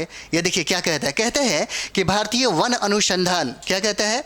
भारतीय वन अनुसंधान और शिक्षा परिषद ने वन आधारित समुदायों का समर्थन करने के लिए TIFAC के साथ समझौता ज्ञापन पर हस्ताक्षर किए हैं। ICFRE का मुख्यालय कहाँ स्थित है? तो चौथा नंबर सवाल क्या हो जाएगा? तो देखिए इसका मुख्यालय क्या हो जाता है? तो देखिए ये देहरादून मुख्यालय होता है इसका। किसका होता है? तो देहरादून इसका मुख्यालय हो जाता है। ठीक है, चलिए अगला हम लोग देखते हैं प्रश्न। 5वां नंबर सवाल देखिएगा, कहता है देखिए बाढ़ सुपर थर्मल पावर, ठीक है, कहता है कि बाढ़ सुपर थर्मल पावर स्टेशन जो है किस राज्य में स्थित है? तो आप तो जानते ही होंगे ये बिहार में पड़ता है। कहाँ पे? तो बिहार में है। ठीक है, चलिए अगला सवाल हम लोग देखते हैं। अगला सवाल देखिए, कहता है यहाँ पे, ये देखिए 63 बीपीएससी में पूछा गया सवाल है, कहता है कि 10,000 ईसा पूर्व में विश्व की जनसंख्या कितनी थी? देखिए अगर कहा जाए 10,000 ईसा पूर्व की बात है और पूछता है कि उस समय, देखिए बीपीएससी में सवाल भी गजब पूछता है, 10,000 ईसा पूर्व की बात है, BC बिफोर क्राइस्ट की सवाल है, और कहता है कि विश्व की जनसंख्या कितनी थी बताइए। यहाँ तक कि बहुत सारे ऐसे लोग हैं जो 1 मिलियन बताते हैं, 2 मिलियन बताते हैं, मिलियन बताते हैं, और कहा जाए तो जितने भी लोगों ने इस डाटा को कलेक्ट किया सभी लोगों में मतभेद है, सभी लोगों में विवाद है, इसलिए बीपीसी ने क्या कर दिया, इसका ई आंसर लगा दिया। अगर बात करें वर्तमान में जनसंख्या कितना है पूरे विश्व की, तो देखिएगा लगभग 8 अरब जनसंख्या निवास करती है हमारे कहाँ पे, पूरी दुनिया में। ठीक है, और पूछता है कि विश्व की जनसंख्या कितनी थी बताइए, कब, तो ईसापुर कब, तो 10,000 की। उपरोक्त में से कोई नहीं, ये आंसर हो जाएगा। ठीक है, चलिए कभी कभी ये कॉमन सेंस भी इस्तेमाल कर लीजिएगा ताकि आपको ये बन जाएगा। यहाँ की कौन ठोस देगा, आप ही बताइए। ठीक है, तो चलिए अगला हम लोग देखते हैं। देखिए प्रश्न देखिए यहाँ पे कहता है कि पहला आदमी जिसने चांद पर अपना पैर रखा था। ठीक है, ये सब कोई बनाएगा। 7 नंबर सवाल है, क्या हो जाएगा, नील आर्मस्ट्रॉन्ग ने। कौन सा, तो नील आर्मस्ट्रॉन्ग ने रखा था। ठीक है, चांद पर अपना सबसे पहला पैर रखा था। चलिए अगला सवाल हम लोग देखते हैं। अगला सवाल देखिए यहाँ पे कहता है कि बिहार का अद्वितीय त्यौहार कौन सा है। तो बिहार का अद्वितीय त्यौहार देखते हैं, छठ पूजा जैसे ही होता है सारा मतलब बिहारी जो लोग हैं वो कहीं ना जहाँ भी रहते हैं वहाँ से वो लोग क्या करते हैं, चले आते हैं बिहार में, और बड़ा धूमधाम से बड़ी पर्व, मतलब समझिए कि पटना में अगर कोई देखेगा छठ पूजा तो गजब का भीड़ रहता है, मतलब मज़ा आ जाता है। ठीक है, तो छठ पूजा अद्वितीय क्या हो जाता है यहाँ पे, तो छठ पूजा हो जाएगा। ठीक है, इसका डी आंसर होता है। बिहार का अद्वितीय त्यौहार है, अनुपम है, ऐसा अनूठा कहीं नहीं मिलेगा आपको जहाँ बिहार में मनाया जाता है। ठीक है, 9वां नंबर सवाल हम लोग देखते हैं। 9वां नंबर सवाल देखिए, कहता है देखिए 53 से 55 बीपीसी में पूछा गया सवाल है। देखिए जितना करना है ना, नाश्ता करिए और लगातार 4 घंटा का स्टेप बनाइए, 3 घंटा 4 घंटा का, और 4 बार 4 स्टेप में हो। मतलब एक होता है कि देखिए कंपटीशन उसी से निकलता है जिसको बैठने की कैपेसिटी हो। अगर आपके अंदर बैठने की कैपेसिटी है तो निश्चित तौर पे निकालेंगे। ठीक है, एकदम समझिए कि कुछ भी खाते पीते रहिए, पानी वानी पीते रहिए और एकदम बैठे रहिए और काम करते रहिए। ठीक है, अभी सबसे ज़्यादा देखिएगा, जितना देखना है एकदम मोबाइल का इस्तेमाल बढ़िया से करिए। ठीक है, और रील मत देखिएगा, सोशल मीडिया पे मत जाइए, आपका ऐसे 2-4 घंटा बीत जाएगा। आपको काम करना है तो इस पर काम करिए। ठीक है, आप अच्छे से काम करिए ताकि आपको फ़ायदा हो, एग्जाम के बाद जो करना है करिएगा। निम्नलिखित में से कौन सा शहर राष्ट्रीय राजमार्ग 2 पर स्थित नहीं है। 9 नंबर सवाल क्या कहता है, तो देखिएगा आंसर में आपको डी दिया हुआ है। ठीक है, आंसर में इसका डी दिया हुआ है। ओके, अरे चलिए आगे बढ़ाते हैं इसको। चलिए अगला सवाल हम लोग देखते हैं। यहाँ पे देखिएगा, यहाँ पे देखिए कहता है कि बिहार में निम्नलिखित के द्वारा विमान सेवाएं उपलब्ध कराई जाती है। 10 नंबर सवाल है, क्या हो जाएगा, तो यहाँ पे देखिएगा अगर ये देखा जाए तो इसका आंसर डी होगा, लेकिन आपको पता होना चाहिए कि बीपीसी ने इसको मूल्यांकन से बाहर कर दिया, क्योंकि यहाँ पे बहुत सारे जो एयरलाइंस थे उसको शामिल मतलब किया हुआ दिखाया गया। लेकिन यहाँ पे देखिएगा मात्र 3 ही है, इंडियन एयरलाइंस है, सहारा एयरलाइंस है और रॉयल नेपाल एयरलाइंस है। ठीक है, इसीलिए बीपीसी ने क्या किया, इसको अपने मूल्यांकन से इसमें जोड़ा ही नहीं, इसको काउंट ही नहीं किया, इसको हटा दिया। चलिए अगला सवाल हम लोग देखते हैं। 11 नंबर सवाल देखिए, कहता है कहाँ पे, सवाल देखिए विश्व का सबसे ऊंचा कहा जाने वाला विश्व शांति स्तूप कहाँ पे है। तो देखिए ये आपको राजगीर हो जाता है, आंसर क्या हो जाएगा, राजगीर हो जाएगा। ठीक है, चलिए अगला सवाल हम लोग करते हैं फटाफट। अगला सवाल देखिए कहता है यहाँ पे, ये प्रश्न देखिए कहता है कि नौ नालंदा महाविहार किसके लिए विख्यात है। किसके लिए विख्यात है नौ नालंदा, पाली अनुसंधान के लिए। कौन सा, तो पाली अनुसंधान के लिए हो जाता है। ठीक है, चलिए अगला सवाल हम लोग करते हैं। यहाँ पे देखिए अगला सवाल देखिएगा, ये 53 से 55 में पूछा गया सवाल है। कहता है कि पटना अंतर्राष्ट्रीय हवाई अड्डा निम्नलिखित से जुड़ा हुआ है। कहाँ से जुड़ा हुआ, तो 13 नंबर सवाल क्या हो जाएगा, तो 13 का देखिएगा। 13 को अगर देखा जाए तो 13 भी बीपीसी ने क्या किया, मूल्यांकन से बाहर कर दिया। क्या कर दिया, इसको मूल्यांकन से बाहर कर दिया। 13 नंबर को इसमें भी काउंट नहीं किया, बोला कि नहीं यहाँ पे भी बहुत ज़्यादा दिखाई देने लगा। ठीक है, तो चलिए अगला सवाल हम लोग देखते हैं, आप देख लीजिएगा उसमें आपको मिल जाएगा। अगला सवाल देखिएगा, अगला सवाल यहाँ पे देखिए क्या कहता है। कहता है कि पूर्वी मध्य रेलवे क्षेत्र का मुख्यालय कहाँ पे हो जाता है। 14 नंबर सवाल क्या हो जाएगा, तो पूर्वी मध्य रेलवे का मुख्यालय कहाँ होता है, ये देखिए हाजीपुर हो जाएगा। देखिए एक जोन है तो जोन को भी एक बार देख सकते हैं, लेकिन ऐसे पूछे नहीं जाता है, बिहार के बारे में ही देख लीजिए, सबसे बेहतर हो जाएगा। पूर्वी मध्य रेलवे क्षेत्र का मुख्यालय कहाँ पे, तो हाजीपुर में हो जाता है। ठीक है, हाजीपुर में हो जाता है। चलिए अगला देख देते हैं हम लोग, सवाल क्या कहता है। 15 नंबर सवाल कहता है कि बिहार के उद्योगों का कमिश्नर दफ्तर कौन सा हो जाता है। 15 नंबर देखिए, तो 15 नंबर का क्या हो जाएगा, पटना हो जाता है। क्या हो जाएगा, ये पटना हो जाएगा, याद रखिएगा। कहता है कि बिहार के उद्योगों का कमिश्नर दफ्तर कहाँ पे है, तो इसका क्या हो जाता है, ये पटना आंसर हो जाता है। ठीक है, पटना आंसर हो जाएगा। चलिए अगला सवाल हम लोग देखते हैं। देखिए ये 48 से 52 में 52 के बीपीएससी में पूछा गया। कहता है कि भारत में एक समय पश्चिम बंगाल और आंध्र प्रदेश में सीमित नक्सलवाद अब इन राज्यों में भी फैल चुका है। 16 नंबर सवाल क्या हो जाएगा? तो देखिए कहाँ पे, तो कहाँ पे है, तो देख लीजिए उड़ीसा। कहाँ पे? तो उड़ीसा, छत्तीसगढ़, झारखंड और बिहार। ठीक है, झारखंड और क्या हो जाएगा? बिहार हो जाएगा। कहता है कि भारत में एक समय पश्चिम बंगाल और आंध्र प्रदेश में सीमित नक्सलवाद अब इन राज्यों में भी फैल चुका है। आंसर क्या हो जाएगा? तो देखिए उड़ीसा, छत्तीसगढ़, झारखंड और बिहार हो जाता है। ठीक है, झारखंड और बिहार हो जाएगा। चलिए अगला सवाल हम लोग देखते हैं। 17 नंबर सवाल क्या कहता है? कहता है यहाँ पे देखिएगा, ये सवाल है आपका। कहता है कि श्री निवारण चंद्र दास गुप्ता थे कहाँ के? तो 17 नंबर का क्या हो जाएगा? ये पुरुलिया से थे। कहाँ से? तो पुरुलिया। याद रखिएगा, ये प्रश्न पूछा गया है, बहुत बार प्रश्न पूछा गया, आपको मिल जाएगा और सारा चीज़ में, और सारा जो एग्जाम है बिहार के द्वारा उसमें पूछा गया। कहता है कि श्री निवारण चंद्र दास गुप्ता थे कहाँ के? तो देखिए पुरुलिया से थे, पुरुलिया से। ठीक है, चलिए अगला हम लोग सवाल करते हैं। 18 नंबर यहाँ पे देखिए, कहता है 18 नंबर सवाल देखिए, कहता है यहाँ पे कि बिहार में यद्यपि जमींदारी सांवैधिक रूप से 1952 में हटा दी गई थी, तथापि भू नियंत्रण का सामाजिक आधार निम्नलिखित के हाथों रह गया था। तो क्या हो जाएगा? 18 नंबर का क्या हो जाता है? तो देखिए क्या हो जाता है, आप भी बना सकते हैं, प्रधान जाति के हिंदू। क्या है? प्रधान जाति के हिंदू। ये भी प्रश्न पूछा गया है बीपीएससी के द्वारा। बिहार में यद्यपि जमींदारी संवैधानिक रूप से 1952 में हटा दी गई थी, ठीक है, तथापि भू नियंत्रण का सामाजिक आधार निम्नलिखित के हाथों रह गया है। देखिएगा, जब पहले आप देखिएगा फंडामेंटल राइट्स में 7 प्रकार के अधिकार थे। 7वां जो अधिकार की बात करते हैं, संपत्ति का अधिकार। तो संपत्ति के अधिकार की जब बात हो रही थी तो भारत सरकार ने कहा कि वो भूमि सुधार भी कर देना चाहिए, क्योंकि भूमि सुधार की बात की स्वामी सहजानंद सरस्वती और किसान नेताओं ने अपनी पूरी ज़िंदगी लगा दिया था यहाँ पे सुधार करने के लिए। और सबसे बड़ी बात है, जिस समाजवाद को हमारा भारत ने अपनाया, उस समाज में कहा गया था कि सारी संपत्ति जो है वो किसी एक व्यक्ति के हाथों में केंद्रित नहीं रखा जाएगा। हमारे भारत का जो समाजवाद है, जहाँ से हमने समाजवाद लिया, बिल्कुल दूसरे रूप में है हमारा समाजवाद। यानी कि अगर देखा जाए तो किसी भी व्यक्ति के पास ज़्यादा ज़मीन नहीं होना चाहिए। और लेकिन अभी देखिएगा, कुछ ऐसे लोग होते हैं जिनके पास ज़मीन लाख, मतलब समझिए हज़ारों बीघा रहता है। ऐसा नहीं होना चाहिए। तो ऐसा हो गया और कहा जाता है कि उन्होंने बनाया था कानून कि सभी लोगों को ज़मीन का हक और अधिकार मतलब मिलना चाहिए। लेकिन ज़मीन का संकेंद्रण है अभी भी, मतलब समझिए कि जो भूमि सुधार जो चल रही है ज़मींदारी प्रथा को ख़त्म करने के लिए, और कम से कम जो संकेंद्रण बना है, एक लोगों के हाथों में बहुत सारा जो ज़मीन है, ऐसा अधिकार यहाँ पे नहीं दिया गया है। फिर भी बहुत सारे लोग हैं जो इसका फ़ायदा उठाते हैं। तो क्या होता है, प्रधान जाति के हिंदू हो जाते हैं। ठीक है, चलिए अगला प्रश्न हम लोग करते हैं, देखते हैं अगला सवाल। बिहार के प्रमुख समाचार पत्र क्या कहता है?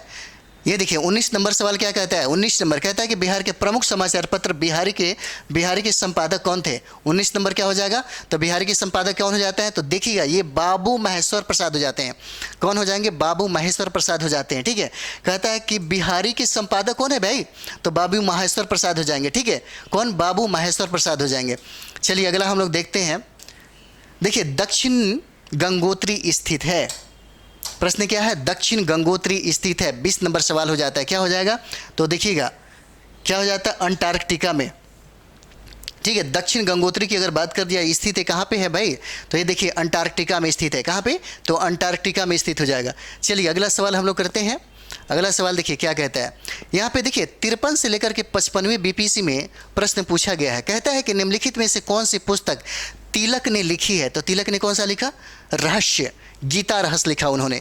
कौन सा? इसका आंसर क्या हो जाएगा? बी हो जाएगा, गीता रहस्य। तिलक के द्वारा कौन सा? तो गीता रहस्य। चलिए अगला प्रश्न करते हैं। और ये 53-55 बीपीएससी में पूछा गया था। 2011 में इसका एग्ज़ाम हुआ था। चलिए अगला हम लोग देखते हैं। यहाँ पे अगला प्रश्न देखिए, कहता है कि पुस्तक 1984, ठीक है, 1984 किसके द्वारा लिखी गई है? ठीक है, 22 नंबर सवाल क्या कहता है? तो देखिएगा 1984 किसके द्वारा लिखी गई है? 22 नंबर सवाल क्या कहता है? जॉर्ज ऑरवेल के द्वारा लिखा गया। किसके द्वारा? जॉर्ज ऑरवेल के द्वारा। बहुत बीबीआई, इसको याद कर लीजिएगा। ठीक है, 1984 जो है किसके द्वारा लिखा गया? तो जॉर्ज ऑरवेल के द्वारा लिखा गया। ठीक है, चलिए अगला सवाल हम लोग देखते हैं। खेलकूद में उत्कृष्टता के लिए कौन सा पुरस्कार दिया जाता है? 23 नंबर सवाल हो जाता है। 23 नंबर सवाल क्या हो जाएगा? तो देखिए 23 नंबर सवाल में अर्जुन पुरस्कार जो है खेलकूद में जो उत्कृष्ट होते हैं उन्हीं को ये पुरस्कार मिलता है। कौन सा पुरस्कार मिलता है? तो देखिए 23 नंबर क्या होता है? अर्जुन पुरस्कार हो जाता है। कौन सा? तो अर्जुन पुरस्कार हो जाएगा, सर्वश्रेष्ठ पुरस्कार के रूप में दिया जाता है। चलिए अगला सवाल हम लोग देखते हैं। 24 नंबर सवाल देखिए, 48 से 52 में प्रश्न पूछा गया है। कहता है कि निम्नलिखित में से किस विदेशी नागरिक को भारत रत्न प्रदान किया गया है? 24 नंबर सवाल क्या होता है? तो देखिएगा नेल्सन मंडेला जो हैं, नेल्सन मंडेला जो विदेशी नागरिक हैं उन्हीं को भारत रत्न से क्या किया गया? सम्मानित किया गया। कौन? तो देखिए नेल्सन मंडेला हो जाते हैं। ठीक है, नेल्सन मंडेला हो जाते हैं, इन्हीं को विदेशी नागरिकता मतलब नागरिक को भारत रत्न से सम्मानित किया गया, जिनका नाम है नेल्सन मंडेला। ठीक है, चलिए अगला हम लोग करते हैं। अभी ज़रूरी है कि फटाफट आप लोग कम से कम रिवाइज कर सके। ठीक है, 25 नंबर सवाल देखिए, कहता है क्या? 25 नंबर सवाल कहता है कि चुने हुए देशों की अर्थव्यवस्था के संबंध में निम्नलिखित में से कौन सा कथन सही नहीं है? तो 25 नंबर क्या हो जाएगा? तो देखिएगा, संयुक्त राज्य अमेरिका विश्व का 50% से अधिक मक्का पैदा करता है, किंतु निर्यात विश्व के निर्यात का मात्र 3% ही करता है। 3% ही करता है। इसका आंसर क्या हो जाएगा? देखिएगा, इसका आंसर आपको हो जाएगा, ये सही नहीं है। ठीक है, इसका आंसर ए हो जाता है। 25 का क्या आंसर हो जाएगा? तो इसका ए आंसर हो जाएगा। ठीक है, चलिए अगला हम लोग सवाल देखते हैं। अगला सवाल देखिए, इजराइल और पीएलओ के बीच प्रथम सीधी बैठक हुई थी। कब हुई थी? तो 26 नंबर सवाल क्या कहता है? ये देखिएगा, इजराइल और पीएलओ के बीच क्या कहता है? प्रथम सीधी बैठक कब हुई थी? कहाँ पे हुआ था? तो ये देखिए, सीधी बैठक की बात की मैड्रिड में हुआ था। कहाँ पे? तो मैड्रिड में हो जाता है। 26 नंबर सवाल होता है मैड्रिड में हो जाता है। क्या होगा? मैड्रिड में हो जाता है। ठीक है, चलिए आज हम लोग ख़त्म ही कर देते हैं इसको, ताकि आपको तैयारी भी बढ़िया से हो जाए, ज़रूरी है। विश्व व्यापार संगठन के प्रथम अध्यक्ष कौन थे? 27 नंबर सवाल हो जाता है। कहता है कि विश्व व्यापार संगठन के प्रथम अध्यक्ष कौन थे भाई? तो 27 का क्या होगा? पीटर सदरलैंड हो जाते हैं। क्या नाम होता है इनका? नाम होता है पीटर सदरलैंड। क्या होगा? पीटर सदरलैंड है जो कहता है कि विश्व व्यापार संगठन के प्रथम अध्यक्ष थे। क्या नाम होता है? Peter Sutherland. क्या? पीटर सदरलैंड हो जाते हैं। ठीक है, चलिए अगला हम लोग देखते हैं। अगला सवाल देखिएगा, हम चाहते हैं कि ज़्यादा से ज़्यादा प्रश्न आपके पास फटाफट पहुँचे, ताकि आपका मतलब समझिए कि कन्फ्यूजन आपके एग्ज़ाम हॉल में ना बने, क्योंकि कम से कम आपने इतना रिवाइज किया है। अगला सवाल देखिए, कहता है कि दामोदर घाटी निगम कब स्थापित हुआ था?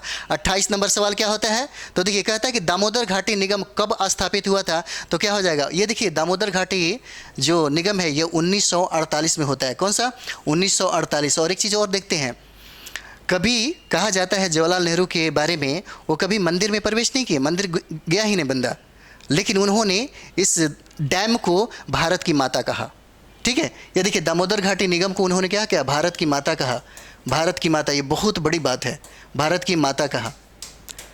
ठीक है, सोच के देखिएगा, जब अर्थव्यवस्था पढ़ेगा तो आपको पता चल जाएगा क्यों कहा। दामोदर घाटी निगम कब स्थापित हुआ? तो 1948 में होता है। ठीक है, अगला सवाल यहाँ पे देखते हैं हम लोग। भद्रावती इस्पात जो है केंद्र जो है, भद्रावती इस्पात केंद्र की अगर बात कर दिया जाए तो कहाँ पे है? तो 29 नंबर सवाल पे देखिए, कहाँ पे हो जाएगा? भद्रा नदी पर है। कौन सा? तो देखिए, भद्रा नदी पर है। भद्रावती इस्पात केंद्र कहाँ पे है? तो भद्रा नदी पे हो जाएगा। ठीक है, चलिए अगला सवाल हम लोग देखते हैं यहाँ पे। अगला सवाल देखिएगा, अगला सवाल देखिए, कहता है स्वर्णिम त्रिकोण का तात्पर्य। ये देखिए, बहुत इंपॉर्टेंट हो जाता है, ये आपका 30 नंबर सवाल होता है। क्या कहता है यहाँ पे? ये देखिएगा, कहता है यहाँ पे देखिए, स्वर्णिम त्रिकोण का तात्पर्य क्या है भाई? स्वर्णिम त्रिकोण का तात्पर्य क्या होता है? स्वर्णिम त्रिकोण का तात्पर्य देखिएगा, यहाँ पे कहता है कि थाईलैंड, म्यांमार आदि के नशीले पदार्थों का उत्पादन करने वाले क्षेत्र से संबंधित है। थाईलैंड, म्यांमार आदि के नशीले पदार्थों का उत्पादन करने वाले क्षेत्र से है, स्वर्णिम त्रिकोण का तात्पर्य होता है। स्वर्णिम त्रिकोण का क्या होता है? तात्पर्य हो जाता है। ठीक है, चलिए अगला सवाल हम लोग देखते हैं। देखिए, अगला सवाल है यहाँ पे, अगला सवाल देखिएगा। अगला सवाल कहता है कि South Asian Coalition on Child Servitude report के अनुसार भारत में बंधुआ बच्चों की संख्या कितनी है? 31 नंबर सवाल क्या कहता है? तो देखिएगा, यहाँ पे अगर यहाँ पे बात कर दिया जाए तो क्या हो जाएगा? ये देखिएगा, इसका आंसर हो जाता है बी। ठीक है, इसका आंसर कितना होता है? 5.5 करोड़। 5.5 करोड़ बंधुआ मजदूरों की बच्चों की संख्या बता रहे हैं। ठीक है, तो चलिए अगला हम लोग देखते हैं। अगला देखते हैं, और ये चीज़ देखिएगा, ये सब ज़रूर ये सोचिएगा पहले कि कब का पूछा हुआ सवाल है, कब का पूछा हुआ सवाल है, उस हिसाब से यहाँ पे ऑप्शन बनता है। सबसे अधिक तेल निर्यातक देश कौन सा है, 32 नंबर सवाल हो जाता है। कौन सा, तो देखिएगा सऊदी अरब हो जाएगा। ठीक है, कहता है कि सबसे अधिक तेल निर्यातक देश कौन सा हो जाता है, तो ये सऊदी अरब हो जाएगा। ठीक है, अगला सवाल हम लोग देखते हैं, 33 नंबर सवाल देखिएगा। देखिए 33 नंबर सवाल क्या कहता है, कहता है कि प्रकाश पादुकोण किस क्षेत्र में प्रसिद्ध है। 33 नंबर सवाल क्या हो जाएगा, तो देखिए ये बैडमिंटन में प्रसिद्ध थे। कौन सा, तो बैडमिंटन में प्रसिद्ध है। ठीक है, प्रकाश पादुकोण किस क्षेत्र में प्रसिद्ध है, तो बैडमिंटन में प्रसिद्ध है। ठीक है, अगला सवाल देखिएगा। अगला सवाल देखिए, पूछा जाएगा कि एवरेस्ट शिखर पर चढ़ने वाली दूसरी भारतीय महिला कौन थी। दूसरी भारतीय महिला कौन हो जाती है, तो देखिए ये संतोष यादव हो जाती है। क्या नाम होता है इनका, संतोष यादव नाम रहता है। ठीक है, संतोष यादव नाम रहता है। चलिए अगला सवाल हम लोग करते हैं। अगला सवाल देखिए, कहता है यहाँ पे कि इंडिया विंस फ्रीडम के लेखक कौन है। 35 नंबर सवाल देखिए, 35 क्या होता है, तो देखिएगा इंडिया विंस फ्रीडम, ये बहुत बार प्रश्न पूछा गया है। ठीक है, और ये बहुत इंपॉर्टेंट होता है। अबुल कलाम आज़ाद होते हैं। कौन होते हैं, अबुल कलाम आज़ाद होते हैं। पूछा जाएगा कि कांग्रेस के अध्यक्ष बनने वाले सबसे युवा व्यक्ति कौन है, तो यही है अबुल कलाम आज़ाद। तो पूछा जाएगा सबसे ज़्यादा दिनों तो कौन से रहे, तो यही रहते हैं, कौन, अबुल कलाम आज़ाद। ठीक है, इंडिया विंस फ्रीडम किसने लिखा, तो अबुल कलाम आज़ाद। इसको याद रख लीजिए, एकदम रट जाइए इसको। ठीक है, इंडिया विंस फ्रीडम किसने लिखा, अबुल कलाम आज़ाद ने। किसने, अबुल कलाम आज़ाद ने। ठीक है, अगला सवाल देखते हैं हम लोग। देखिए कहता है कि भारत की राष्ट्रीय अस्थनि क्या है भाई, भारत की राष्ट्रीय अस्थनि कौन हो जाएगा, तो बाघ हो जाता है। ठीक है, कौन हो जाएगा, तो देखिए ये बाघ हो जाता है। 36 नंबर सवाल क्या हो जाएगा, तो देखिए ये होता है आपका बाघ होता है। आंसर क्या हो जाएगा, बाघ हो जाता है। चलिए अगला सवाल हम लोग देखते हैं। देखिए कलिंग पुरस्कार, 37 नंबर सवाल कहता है कलिंग पुरस्कार दिया जाता है। क्या कहता है, 37 नंबर सवाल देखिए, कलिंग पुरस्कार दिया जाता है किस क्षेत्र में, तो विज्ञान को लोकप्रिय बनाने के लिए, विज्ञान के क्षेत्र में कलिंग पुरस्कार दिया जाता है। इसका आंसर क्या हो जाएगा, बी हो जाएगा। 37 नंबर सवाल क्या होता है, विज्ञान को लोकप्रिय बनाने के लिए कलिंग पुरस्कार दिया जाता है, याद रखिएगा। ठीक है, चलिए अगला सवाल हम लोग करते हैं। यहाँ पे संसार का सबसे बड़ा स्टेडियम अवस्थित कहाँ पे है, तो भाई अभी की अगर बात कर दिया जाए तो कौन सा हो जाएगा, नरेंद्र मोदी स्टेडियम हो जाएगा। ठीक है, जो गुजरात में है वो सबसे बड़ा हो जाएगा। अभी की बात कर लेते हैं। चलिए अगला करते हैं। कहता है कि autobiography of an unknown India किसने लिखा था। ठीक है, क्या कहता है कि autobiography on an unknown India किसने लिखा था, तो देखिएगा 39 नंबर सवाल क्या हो जाएगा, नीरद सी चौधरी ने लिखा था। कौन लिखा था, तो नीरद सी चौधरी ने लिखा था। ठीक है, नीरद सी चौधरी ने लिखा था। चलिए अगला सवाल हम लोग देखते हैं। अगला सवाल देखिए, कहता है कि ग्रीन पीस क्या है। ठीक है, ग्रीन पीस क्या है, अगर हमको टाइम होता आप लोगों ये लोगों के लिए तो पूरा आदमी डिस्कशन अच्छा से करा देता, लेकिन कोई फ़ायदा नहीं मिलेगा, क्योंकि जितना ज़्यादा है रिवाइज करिए, रिवाइज ही बहुत ज़्यादा इंपॉर्टेंट है। और इसी माह में एग्ज़ाम आपको होने वाला है। ग्रीन पीस क्या है, कहता है कि ग्रीन पीस यानी कि हरित शांति क्या है, पूछा गया सवाल है। 41 नंबर सवाल है, क्या कहता है, तो देखिएगा पर्यावरण समर्थकों का एक अंतर्राष्ट्रीय संगठन होता है। क्या होता है, इसका आंसर क्या हो जाएगा, सी हो जाएगा। सी इसका आंसर हो गया, पर्यावरण समर्थकों का एक अंतर्राष्ट्रीय संगठन है। ग्रीन पीस जो है क्या है, तो इसका आंसर ये हो जाता है। ठीक है, चलिए अगला सवाल हम लोग देखते हैं। अगला सवाल देखिएगा, कहता है यहाँ पे दक्षिण अफ्रीका की नई संसद में राष्ट्रीय सभा और सीनेट की संख्या मतलब क्रमशः कितना है, तो 42 नंबर सवाल क्या हो जाता है, तो देखिएगा इसका हो जाता है 400:90। क्या हो जाता है, 400:90 हो जाता है। ठीक है, चलिए अगला सवाल हम लोग देखते हैं। ये देखिए प्रश्न क्या कहते हैं, स्टैचू ऑफ लिबर्टी बना हुआ है कहाँ पे, 43 नंबर सवाल देखिएगा। कहता है स्टैचू ऑफ लिबर्टी कहाँ है, तो अमेरिका में, संयुक्त राज्य अमेरिका में है। कहाँ बना हुआ है, तो देखिए स्टैचू ऑफ लिबर्टी कहाँ है, तो अमेरिका में हो जाता है। ठीक है, अमेरिका हो जाएगा। चलिए अगला सवाल देखते हैं। देखिए अगला सवाल है, कहता है कि वह भाषा जो भारत में हिंदी के बाद वक्ताओं की दूसरी सबसे अधिक संख्या द्वारा बोली जाती है, कौन सा हो जाएगा, तो 44 नंबर सवाल की अगर देखा जाए तो क्या हो जाता है, देखिए इसमें कोई नहीं हो जाएगा। अगर बात कर दी जाए तो हिंदी के बाद क्या हो जाता है, बंगाली हो जाएगा। हिंदी के बाद क्या होगा, अगर देखें हिंदी के बाद, तो हिंदी के बाद होता है बंगाली। ठीक है, हिंदी के बाद बंगाली हो जाता है। अगर हम लोग बात करें कि पूरी दुनिया में सबसे ज़्यादा कौन सी भाषा बोली जाती है, कौन सी भाषा, तो देखिएगा अंग्रेजी हो जाएगा। इसके पहले मंदारिन था, चीनी था, लेकिन अब अंग्रेजी हो गया। दूसरा भाषा अब चाइनीज़ हो गया, मंदारिन हो गया। ठीक है, और तीसरा भाषा आपका कौन सा हो जाता है, भारत का हिंदी हो जाएगा। और देखिएगा अगर भारत में बोला जाएगा कि सबसे ज़्यादा हिंदी के बाद कौन सा बोला जाता है? तो बंगाली बोला जाता है। और बंगाली के बाद अगर बात कर दिया जाए तो देखिएगा यहाँ पे हो जाता है तेलुगु बोला जाता है। और तेलुगु के बाद अगर बात की जाए तो कौन सा हो जाएगा? तमिल हो जाएगा। तमिल के बाद किया जाए तो मराठी हो जाता है। ठीक है, इसी तरह से हो जाता है। इसको भी देख लीजिएगा आप लोग। चलिए यहाँ पे देखते हैं हम लोग। कहता है कि यूनेस्को की कार्य भाषाएं क्या है? 45 नंबर सवाल क्या क्या कहता है? 45 का क्या हो जाएगा? तो देखिए यह डी हो जाता है। क्या होता है? अंग्रेजी, फ्रेंच और रूसी में। ठीक है, यूनेस्को की कार्य भाषाएं क्या होती है? अंग्रेजी, फ्रेंच और रूसी हो जाता है। ठीक है, चलिए अगला हम लोग देखते हैं। अगला सवाल देखिए, कहता है कि लाइफ डिवाइन नामक पुस्तक के लेखक कौन है? यह प्रश्न बार बार पूछा जाता है। क्या कहता है कि लाइफ डिवाइन, 46 नंबर सवाल है। क्या होता है कि लाइफ डिवाइन पुस्तक के लेखक कौन है भाई? तो अरविंद घोष हो जाते हैं। कौन हो जाएंगे? तो देखिए अरविंद घोष हो जाते हैं। लाइफ डिवाइन की, इसको याद कर लीजिएगा, ये बहुत VVI है, बार बार पूछा जाता है। लाइफ डिवाइन पुस्तक के लेखक कौन है? तो अरविंद घोष हो जाते हैं, अरविंद घोष। ठीक है, चलिए अगला सवाल हम लोग करते हैं। अगला सवाल देखिएगा।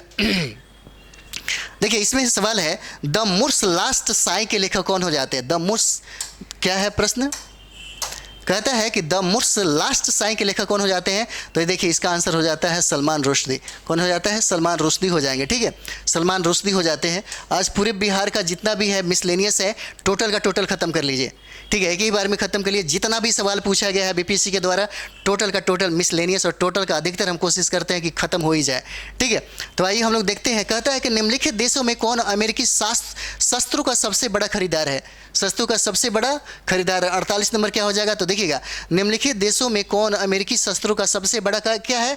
खरीदार हो जाता है। कौन सा हो जाता है? 48 नंबर देखिए कौन हो जाता है? तो देखिए सऊदी अरब हो जाएगा। कौन होता है? सऊदी अरब है जो सबसे ज़्यादा खरीदता है। अमेरिकी जो हथियार है उसका सबसे ज़्यादा खरीदार कौन है? तो यही सऊदी अरब है। ठीक है, और लड़ भी जाता है। चलिए नेक्स्ट सवाल है हम लोगों का। कहता है कि संत कबीर के सम्मान में मगहर महोत्सव प्रारंभ किया गया था। ठीक है, कितना है? तो 49 नंबर देखिए, कब कहा मतलब किया था? संत कबीर के सम्मान में मगहर महोत्सव प्रारंभ किया गया था। कब? तो 1987 में। कब किया गया था? 1987 में किया गया था। 49 का सवाल है, 87 में। अच्छा, जब कबीर की बात आती है तो एक सोचिएगा आप लोग, एक उन्होंने एक मतलब दोहा कहा था, आप सोचिएगा ज़रूर। उसने कहा था, लाली तेरे लाल की जित देखन तित लाल, लाली देखन मैं गई मैं भी हो गई लाल। जब मोहब्बत और इश्क हो, और जैसे मानते हैं कि इसका बहुत बड़ी मतलब है, हम इसलिए आपको बता दिए कि जब आप पढ़ रहे होते हैं तो सिर्फ पढ़ रहे होते हैं, यानी कि सारा चीज़ें आप अगर इतिहास ज्योग्राफी पढ़ रहे हैं तो खुद को इतिहास ज्योग्राफी मतलब बना लीजिए, लगे कि हम ही खुद इतिहास ज्योग्राफी पॉलिटिक्स साइंस सब कुछ है। एक बार करके देखिएगा, सब कुछ आसान है।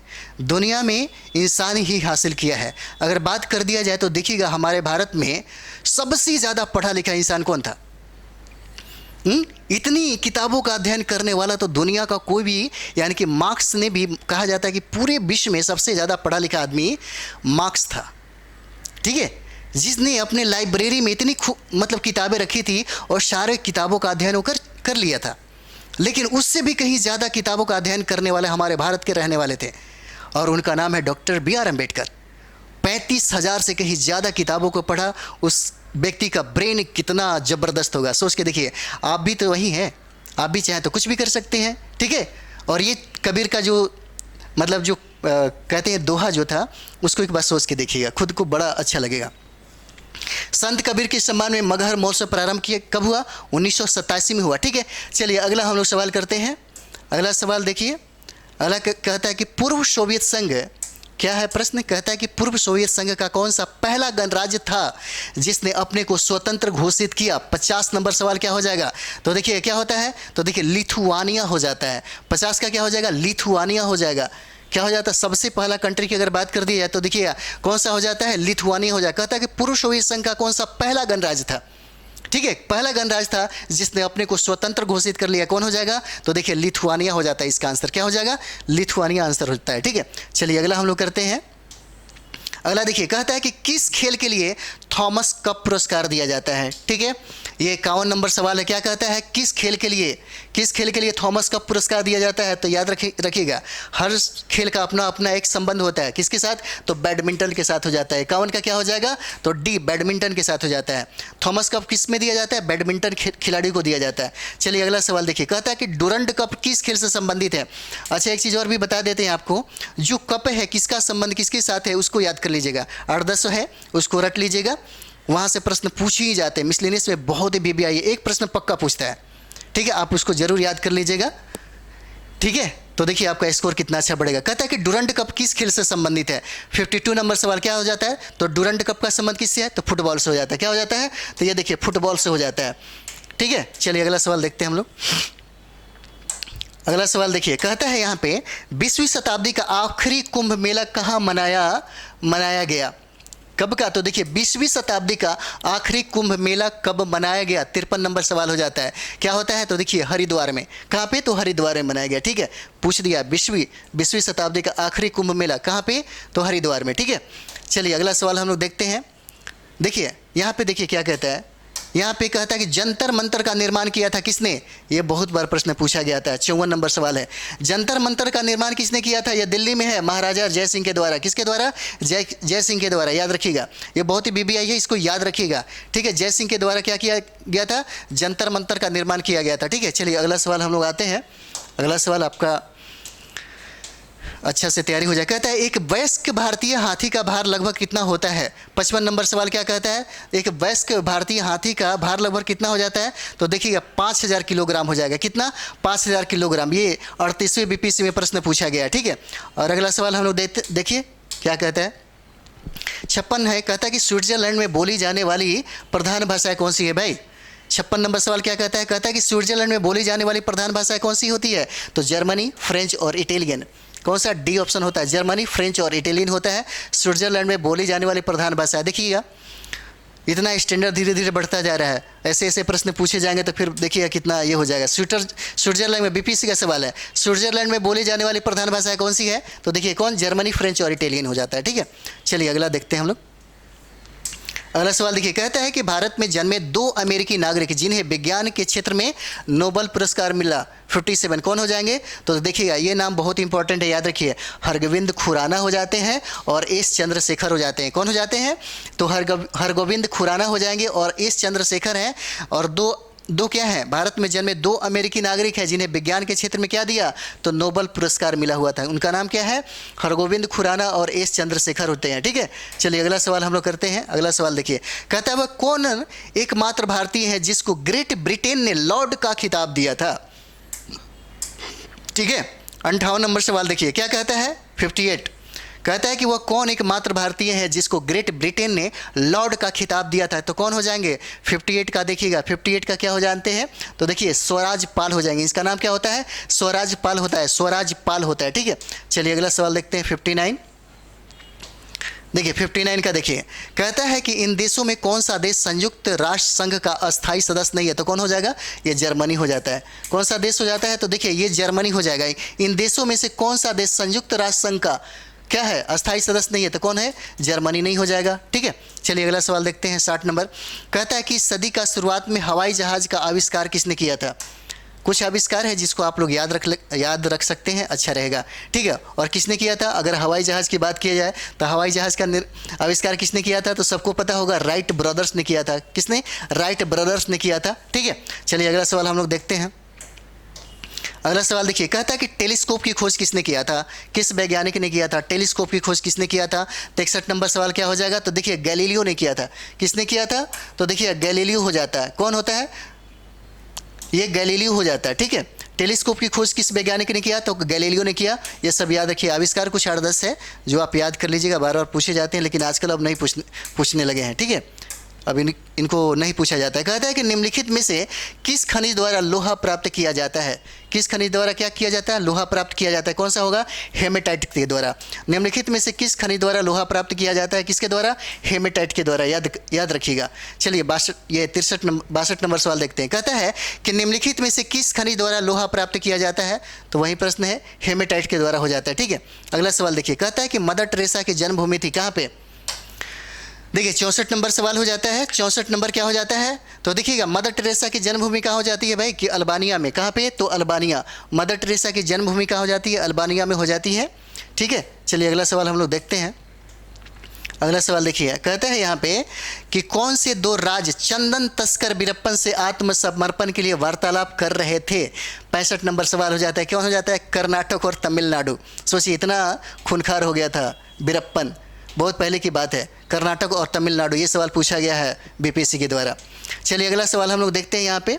अगला सवाल देखिए, आज पूरा ख़त्म कर लेते हैं, जितना भी मिसलेनियस है टोटल का टोटल आपको ख़त्म हो जाए, ताकि आपको ये पता मतलब समझिए कि ये लग जाए कि अब सवाल कैसे पूछे जा सकते हैं। ठीक है, इसलिए प्रीवियस ईयर बनाया जाता है। सबसे पहले प्रीवियस ईयर जितना है उसका मूल्यांकन कर लीजिए। कहता है कि अंतरिक्ष विज्ञान पर अनुसंधान और विकास का श्रेय जाता है, किसको जाता है, तो 66 नंबर सवाल देखिए किसको जाएगा, तो बी साराभाई को जाता है। कौन सा आंसर हो जाता है, बी हो जाएगा, बी साराभाई को। कहता है कि अंतरिक्ष विज्ञान पर अनुसंधान और विकास का श्रेय किसको जाता है, तो बी साराभाई को जाता है। ठीक है, चलिए अगला सवाल हम लोग देखते हैं। कहता है कि परमाणु ऊर्जा में भारतीय कार्यक्रम के जनक कौन है।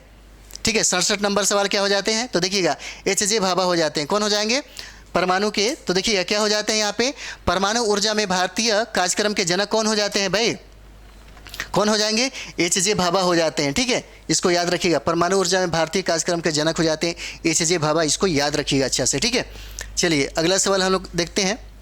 अगला सवाल देखिएगा 68 नंबर सवाल क्या कहता है। देखिए 68 नंबर सवाल कहता है यहाँ पे कि शांति उद्देश्यों हेतु परमाणु शक्ति का उपयोग करने में भारत किस देश से बहुत ही ज़्यादा आगे है। 68 नंबर सवाल क्या कहता है, तो देखिए किससे ज़्यादा होगा, ये पाकिस्तान से ही ज़्यादा होगा। ठीक है, शांति उद्देश्यों हेतु परमाणु शक्ति का उपयोग करने में भारत किस देश से बहुत ही ज़्यादा आगे है, कौन हो जाएगा, तो पाकिस्तान हो जाता है। ठीक है, पाकिस्तान हो जाता है। ठीक, चलिए अगला सवाल देखते हैं हम लोग।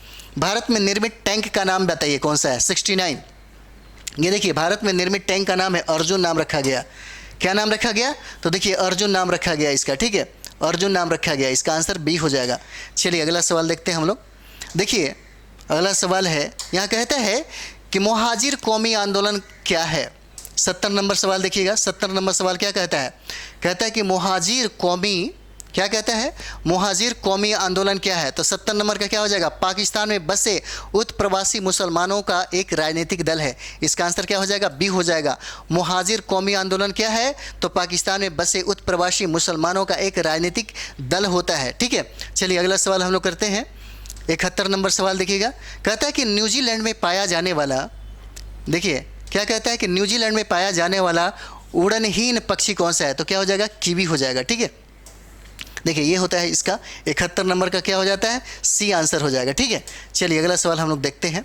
अगला सवाल देखिएगा, चिपको आंदोलन बताइए, चिपको आंदोलन है क्या, चिपको आंदोलन क्या है, तो अगर 8वां 9वां 7वां में ही पढ़े होंगे तो बन जाएगा।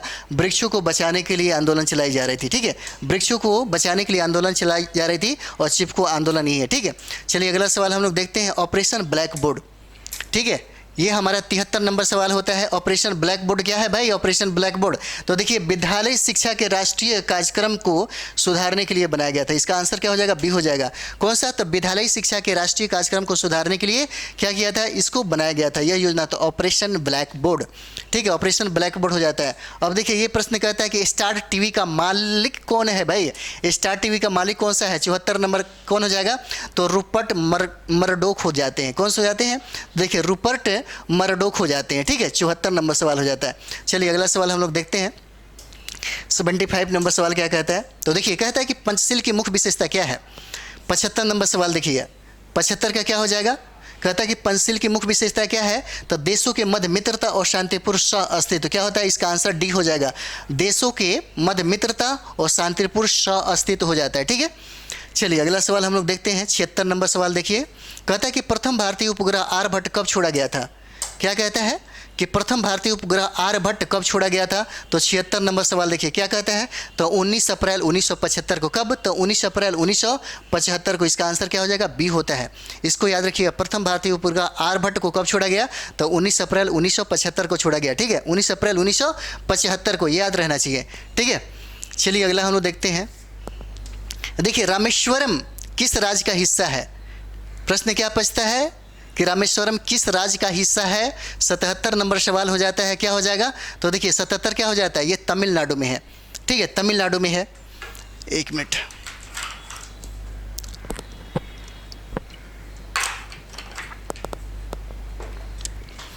आंसर क्या हो जाएगा? तमिलनाडु हो जाता है। 77 का क्या हो जाता है? तमिलनाडु में है।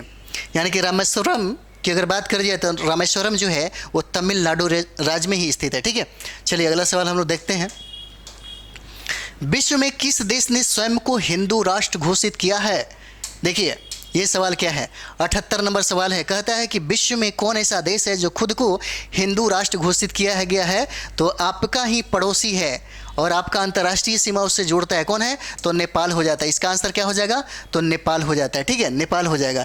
चलिए अगला सवाल हम लोग देखते हैं। देखिए अगला सवाल है, भारत में सिलिकॉन घाटी का नाम किसे दिया गया? सिलिकॉन घाटी का 79 नंबर सवाल क्या कहता है? तो देखिए भारत में सिलिकॉन घाटी का नाम किसे दिया गया? तो सिलिकॉन घाटी के नाम से किसको हम लोग जानते हैं? सिलिकॉन घाटी, ये बेंगलोर हो जाता है। कौन होता है? बेंगलोर हो जाता है, ठीक है। कौन हो जाएगा? तो बेंगलोर हो जाएगा, ठीक है। चलिए 80 नंबर सवाल कहता है, निकोलस कोपरनिकस प्रसिद्ध हैं, क्या है? तो देखिए निकोलस कोपरनिकस प्रसिद्ध है, क्या हो जाएंगे? तो देखिएगा इसका देखिए निकोलस कोपरनिकस प्रसिद्ध है, ये क्या हो जाता है? तो 80 का आंसर क्या हो जाएगा? तो देखिएगा बी हो जाता है इसका आंसर, ठीक है। इसका आंसर क्या हो जाएगा? तो बी हो जाता है, ठीक है।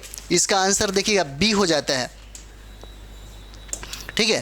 कहता है कि यह बताने के लिए कि ग्रह सूर्य के चारों ओर चक्कर, क्या है? यह बताने के लिए कि ग्रह सूर्य के चारों ओर चक्कर लगाते हैं, न कि पृथ्वी। क्या? तो कोपरनिकस प्रसिद्ध किस लिए है? तो देखिए यह बताने के लिए कि ग्रह जो है सूर्य के चारों ओर चक्कर लगाते हैं, न कि पृथ्वी, ठीक है। चलिए अगला हम लोग देखते हैं। यहाँ पे अगला सवाल है, कहता है कि दक्षिण आंदोलन शुरू करने का उद्देश्य था। दक्षिण आंदोलन शुरू करने का उद्देश्य क्या था? 81 नंबर सवाल देखिए, क्या हो जाएगा? क्षेत्रीय सहयोग के लिए, ठीक है। किसके लिए? तो क्षेत्रीय सहयोग के लिए। इसका आंसर क्या हो जाएगा? डी हो जाएगा, क्षेत्रीय सहयोग के लिए, ठीक है। चलिए अगला सवाल हम लोग देखते हैं। प्रश्न बहुत है, थोड़ा जल्दी जल्दी खत्म करें। सही कथन चुने, 82 नंबर सवाल। 82 नंबर सवाल क्या कहता है कि सही कथन चुने, क्या हो जाएगा? आर्यभट्टीय एक गणितीय ग्रंथ है, लीलावती नामक ग्रंथ ब्रह्मगुप्त है, प्रिंस सिद्धार्थ, ये इसका आंसर क्या हो जाएगा? ए हो जाएगा, ठीक है। ये हो जाता है। सही कथन क्या है? तो आर्यभट्टीय एक गणितीय ग्रंथ हो जाता है, ठीक है। 82 नंबर क्या होता है? ए हो जाएगा इसका आंसर, ठीक है। चलिए अगला हम लोग देखते हैं। 83 नंबर, वंदे मातरम गीत के रचनाकार थे, कौन? तो 83 का क्या हो जाएगा? वंदे मातरम गीत के रचनाकार कौन हो जाएंगे? तो देखिएगा यहाँ पे बंकिम चंद्र चटर्जी हो जाते हैं। कौन हो जाते हैं? तो बंकिम चंद्र चटर्जी हो जाएंगे। ए आंसर होता है। वंदे मातरम गीत के रचनाकार कौन है? बंकिम चंद्र चटर्जी हो जाएंगे, ठीक है। बंकिम चंद्र चटर्जी हो जाएंगे। अगला सवाल हम लोग देखते हैं। यहाँ पे देखिएगा, ट्रायम्फ ऑफ द एस्पिरिट, कौन सा? ट्रायम्फ ऑफ द एस्पिरिट नामक रचना संबंधी निम्नांकित कथनों में से कौन सत्य है? 84 नंबर सवाल देखिए, कहता है ये सारा का सारा सही हो जाएगा। इसकी रचयिता रोमी देव है। इसमें कपिल देव के खेल जीवन का विवरण है। इसका औपचारिक विमोचन सुप्रसिद्ध चित्रकार एम.एफ. हुसैन के हाथों में हुआ है। इसका आंसर क्या हो जाएगा? डी हो जाएगा, ठीक है। उपरोक्त में से सारा का सारा हो जाता है। ट्रायम्फ ऑफ द एस्पिरिट नामक रचना संबंधी जो है ये कथन सारा का सारा क्या है? सत्य हो जाता है, ठीक है। चलिए अगला देखते हैं हम लोग सवाल। अंतर्राष्ट्रीय संबंधों में देखिए क्या प्रश्न कहता है। यहाँ पे प्रश्न देखिए, कहता है कि अंतर्राष्ट्रीय संबंधों में निम्नलिखित में से किस कारक का योगदान नहीं है? किस कारक का योगदान नहीं है? तो 85 नंबर क्या हो जाएगा? आक्रामक राष्ट्रवाद की भावना। इसका क्या है? योगदान नहीं है। आक्रामक राष्ट्रवाद की भावना, आक्रामक राष्ट्रवाद की भावना ये इसमें योगदान नहीं करता है। अगला सवाल हम लोग देखते हैं। 86 नंबर सवाल कहता है कि संयुक्त राष्ट्र संघ की सुरक्षा परिषद में निम्न में से कौन सा देश अस्थायी सदस्य नहीं है? 86 नंबर सवाल देखिए, कौन सा हो जाएगा? तो देखिए इसमें जापान हो जाता है। कौन हो जाएगा? तो जापान में हो जाएगा। 86 का ए हो जाता है, जापान हो जाता है, ठीक है। अगला सवाल हम लोग देखते हैं। यहाँ पे 87 नंबर सवाल देखिए, किस राज्य में पहला लोकायुक्त स्थापित हुआ था? देखिए 67वें बीपीएससी में प्रश्न पूछा गया है, ठीक है। कहता है कि किस राज्य में पहला लोकायुक्त स्थापित हुआ था? 87 नंबर सवाल क्या हो जाएगा? तो महाराष्ट्र हो जाता है। सबसे पहले कहाँ पे हुआ था नियुक्त? तो देखिए महाराष्ट्र में होता है। किस राज्य में पहला लोकायुक्त स्थापित हुआ? तो सबसे पहला लोकायुक्त की बात कर दिया तो महाराष्ट्र में ये स्थापित होता है, ठीक है। और ये 67वें बीपीएससी में प्रश्न पूछा गया। फिर यहाँ देखिए 67वें बीपीएससी में पूछा गया, ए एस आनंद 1990 के दशक के अंत में किस पद पर कार्यरत थे? ठीक है। 88 नंबर सवाल क्या होता है, तो भारत के मुख्य न्यायाधीश थे, क्या थे, देखिएगा एएस आनंद की बात किया जाए, एएस आनंद की बात किया जाए तो 1990 के दशक में पूछ रहा है कि अंत में किस पद पर ये कार्यरत है, तो क्या हो जाएगा, भारत के मुख्य न्यायाधीश के पद पे, भारत के मुख्य न्यायाधीश के पद पे ये कार्यरत है। ठीक है। और देखिए पुराना भी प्रश्न आपसे पूछ दिया। अगला प्रश्न देखिए, कहता है 89 नंबर सवाल हो जाता है। ठीक है, 89 नंबर सवाल हो जाएगा। 89 नंबर सवाल देखिएगा, देखिए कहता है कि वैश्वीकरण के पीछे मुख्य विचार क्या है। अगर वैश्वीकरण की बात कर दी जाए तो इस पर बहुत अच्छी बात है, ये कॉन्सेप्ट लेवल की बात हो जाता है। ठीक है, हम लोग मेंस में सब चीज़ को कराते हैं, पढ़ाते हैं। वैश्वीकरण के पीछे मुख्य विचार क्या हो जाता है, तो देखिए ये होता है आपसी समान दृष्टिकोण रखते हुए समस्त अंतर्राष्ट्रीय समुदाय के साथ कार्य करना। ठीक है, इसका आंसर क्या होता है, सी हो जाता है। कहता है कि आपसी समान दृष्टिकोण रखते हुए समस्त अंतर्राष्ट्रीय समुदाय के साथ कार्य करना। ठीक है। अगला सवाल देखिएगा, अगला सवाल हम लोग देखते हैं, नौकरशाही का कार्य क्या है। अगर बात कर दिया यहाँ पे तो कहता है कि नौकरशाही का कार्य क्या हो जाता है। 90 नंबर सवाल क्या हो जाए, देखिए उपरोक्त में से सभी हो जाएगा। क्या, सरकार की नीतियों को लागू करना, प्रशासन चलाना, मंत्रियों की सहायता करना, मतलब उपरोक्त में से क्या हो जाएगा, ये सभी हो जाएगा। डी आंसर होता है इसका आंसर। ठीक है, डी आंसर हो जाता है। चलिए अगला हम लोग देखते हैं, यहाँ देखिए 56 से 59 में ये सवाल पूछा गया है। कहता है कि निम्नलिखित यूरोपीय यूनियन देशों में से फिलिस्तीन राज्य को आधिकारिक मान्यता देने वाला प्रथम कौन हो जाता है। 91 नंबर सवाल देखिए, 91 क्या कहता है, तो देखिए कहता है कि यूरोपीय यूनियन देशों में से फिलिस्तीन राज्य को आधिकारिक मान्यता देने वाला प्रथम कौन हो जाता है, स्वीडन हो जाता है। क्या होता है आंसर इसका, स्वीडन हो जाएगा। इसका आंसर क्या हो जाएगा, स्वीडन हो जाता है। ठीक है, चलिए अगला हम लोग करते हैं। कहता है कि अंतर्राष्ट्रीय विकलांग दिवस कब मनाई जाती है भाई। अंतर्राष्ट्रीय विकलांग दिवस की अगर बात कर दी जाए 92 नंबर तक कब मनाई जाती है, तो देखिए 3 दिसंबर को मनाया जाता है। 92 का क्या हो जाता है, तो देखिएगा ये 3 दिसंबर को मनाया जाता है। कब मनाया जाता है, तो 3 दिसंबर को मनाया जाता है अंतर्राष्ट्रीय विकलांग दिवस। ठीक है। अगला देखिए, प्रभावती देवी किस क्षेत्र की स्वतंत्रता संग्राम की सेनानी थी, तो ये देखिए पटना से हो जाएंगे। क्या हो जाएंगे, पटना। प्रभावती देवी किस क्षेत्र की स्वतंत्रता संग्राम सेनानी थी, तो क्या हो जाएगा इसका आंसर, इसका आंसर हो जाता है पटना आंसर होता है। ठीक है, चलिए इसका आंसर क्या होता है, 93 का क्या हो जाएगा, पटना आंसर हो जाता है। ठीक है, चलिए अगला सवाल हम लोग देखते हैं। कहता है कि श्री नरसिंह नारायण क्या थे भाई। क्या कहता है कि श्री नरसिंह, ये देखिए सारा हम बोले हैं कि एक बार पर्सनालिटी को पढ़ जाइए, एक बार पढ़ लीजिएगा, दिमाग में बहुत सारा रहेगा, प्रश्न बनेगा ही बनेगा। ठीक है, पर्सनालिटी सबसे बेहतर तरीका होता है चीज़ों को जल्दी कंप्लीट करने का। श्री नरसिंह नारायण क्या थे, तो ये 94 नंबर सवाल क्या कहता है, तो देखिए ये समाजवादी थे। क्या थे, ये समाजवादी थे। ठीक है, श्री नरसिंह नारायण क्या थे, तो समाजवादी थे। ठीक है, चलिए अगला सवाल हम लोग देखते हैं। कहता है कि श्री जगत नारायण, क्या कहता है, श्री जगत नारायण लाल की पत्नी का नाम क्या था भाई, तो देखिए उनके पत्नी का नाम क्या था, श्रीमती राम प्यारी, श्रीमती राम प्यारी नाम था इनका। ठीक है, श्री जगत नारायण लाल की पत्नी का नाम क्या था, तो देखिए श्रीमती राम प्यारी नाम हो जाता है। ठीक है, चलिए अगला सवाल हम लोग करते हैं। सूर्य ग्रहण तब होता है, क्या कह रहा है, सूर्य ग्रहण 96 नंबर कहता है कि सूर्य ग्रहण तब होता है जब चंद्रमा बीच में हो। ठीक है, क्या होता है, जब चंद्रमा बीच में हो। ठीक है, इसका आंसर क्या होता है, जब चंद्रमा बीच में हो। ज्योग्राफी का सवाल होता है, सूर्य ग्रहण तब होता है जब चंद्रमा क्या हो, बीच में हो। ठीक है, चलिए ये 97 नंबर सवाल है। 97 नंबर सवाल देखिए, कहता है कि सबसे छोटा दिन कब होता है।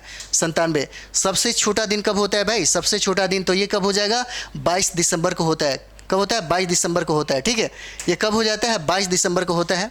चलिए यह सेशन मेरा यहीं पे समाप्त होता है। ठीक है, और ये अच्छा रिवाइज हुआ, और आप लोग भी थोड़ा सा कोशिश करेंगे, अच्छा से रिवाइज करिए, प्रैक्टिस करते रहिए। ठीक है, तो सारा का सारा जो भी होता है हम टोटल आपको करा देने वाले हैं, और बहुत ही VBI जो हमने खुद सेलेक्ट किया है अपने स्टूडेंट के लिए, सारा का सारा यहाँ पे हम आपको कराएंगे। ठीक है, तो फिर नेक्स्ट वीडियो में मिलते हैं। तब तक आप लोग अच्छे से मन लगा करके दम पढ़िए, ताकि रिजल्ट आपके हाथ में आ जाए, एक सीट आपका होना चाहिए। ठीक है, थैंक यू वेरी मच।